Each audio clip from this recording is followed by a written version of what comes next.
tentang kematian. Kematian itu bukan suatu yang hanya mengakhiri hidup kita. Bukan saja merupakan saat terakhir hidup kita, melainkan seluruh hidup kita seakan saat pertama sudah diwarnai oleh kenyataan bahwa kita itu akan mati. Bahwa kita akan mati, itu maksudnya sebuah kenyataan yang paling pasti dalam hidup kita. Hidup kita di dunia bukan hidup tetap yang tidak berakhir, melainkan hidup yang pada awalnya menuju kematian. Maka kematian itulah yang mewarnai seluruh hidup kita. Oke, marilah kita buka Alkitab kita. Yohanes pasal 6. Yohanes pasal 6 ayat 37 sampai 40. 37 sampai 40. Sudah? Yohanes 6 ayat 37 sampai 40.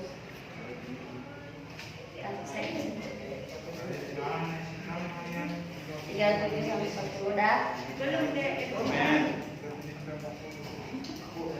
Mari kita baca bersama-sama. 1, 2, 3. Semua yang diberikan kepadaku dan barang siapa datang kepadaku dia untuk aku buang. Sebab aku lahir dari surga bukan untuk melakukan kehendakku, tetapi untuk melakukan kehendak Dia yang telah mengutus aku. Dan inilah kehendak Dia yang telah mengutus aku, yaitu supaya semua dana yang telah diberikannya kepadaku jangan ada yang hilang, tetapi supaya dibangkitkan pada akhir zaman. Sebab inilah kehendak Bapa-Ku, yaitu setiap orang yang melihat Anak dan percaya kepadanya beroleh hidup yang kekal, dan supaya aku membangkitkan Bapa-Ku. Ya, jadi di sini tuh berbicara tentang kematian gitu ya. Kematian itu adalah sesuatu yang tidak bisa kita hindari.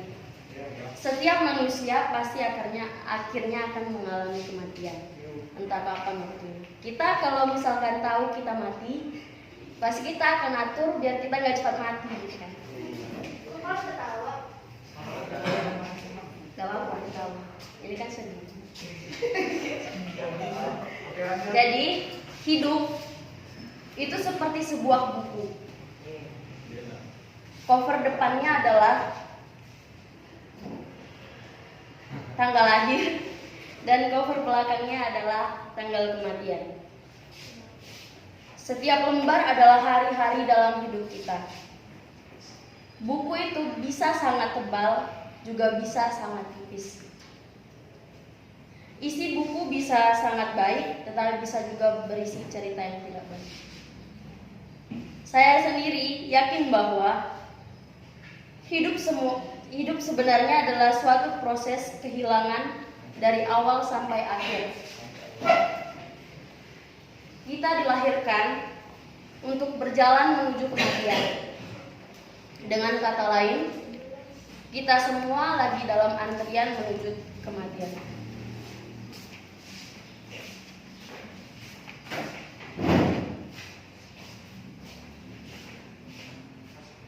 Tuhan Yesus dalam bacaan tadi membuka wawasan kita supaya memahami makna kematian secara rohani, yaitu dengan datang kepada Yesus. Hidup kita tidak beda dengan asap api yang membumbung sampai menembus langit. Ada kehidupan yang diawali dengan kelahiran, ada kematian yang memisahkan ruang hidup kita. Namun satu hal yang pasti, bahwa kematian merupakan sebuah kenyataan dan semua orang pasti akan mati. Kematian itu memang menakutkan, karena orang-orang sangat menghargai nilai hidup pribadi. Kematian menjadi salah satu tanda kehilangan dalam diri kita. Maka Tuhan Yesus membuka wawasan kita supaya kita percaya bahwa kematian adalah sebuah pengalaman rohani datang pada Yesus. Demikian khotbah dari saya